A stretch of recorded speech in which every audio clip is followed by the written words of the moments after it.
Impact Family, impacting the world through healthy family. Selamat berjumpa kembali di Impact Family.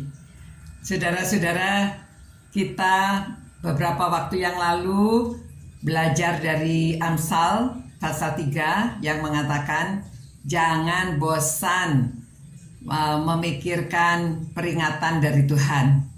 Dan malam hari ini salah satu peringatan dari Tuhan Yesus adalah kasihilah musuhmu dan berdoalah bagi mereka yang menganiaya kamu.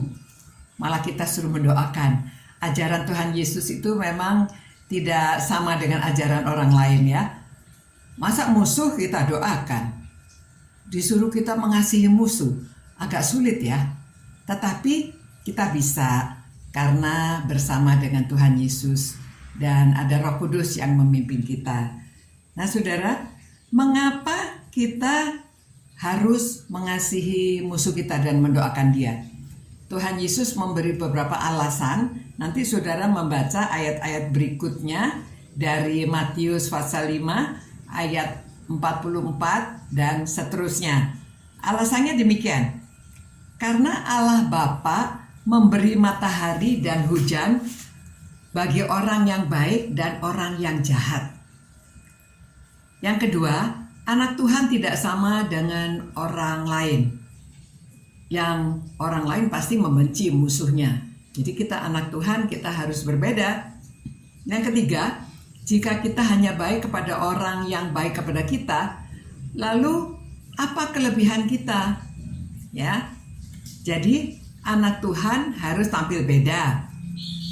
Lagi pula secara psikologis, jika kita dapat mengampuni musuh kita, hati kita menjadi plong.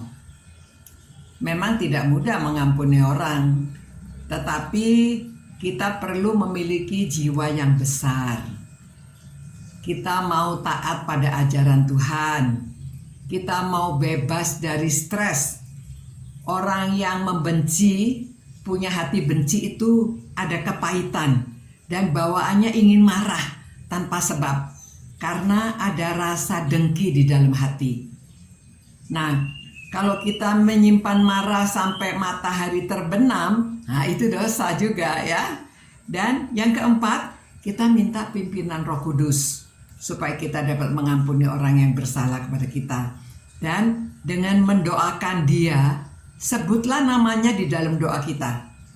Kita minta ampun dosa diri sendiri, kita mintakan ampun orang yang bersalah kepada kita.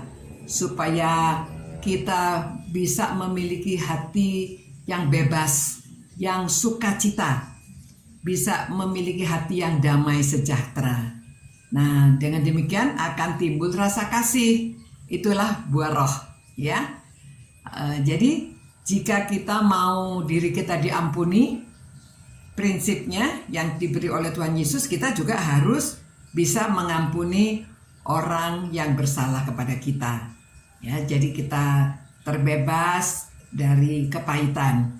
Nah, saudara, salah satu contoh, anak saya dulu pernah sepedanya hilang, dicuri orang, lalu saya marahi dia, malah dia berkata, "Mama, saya jangan dimarahi, kan saya tidak berdosa." Kita doakan saja pencurinya supaya dia bertobat dan tidak mencuri lagi. Wah, saya tertemplak ya. Malah kita yang harus mendoakan dan bersyukur dia dapat cinta Tuhan. Dan karena dia tahu firman ya, jadi kita cinta Tuhan, itu sebabnya kita cinta firman sehingga kita bisa cinta sesama. Mari kita berdoa. Tuhan, terima kasih atas firman-Mu.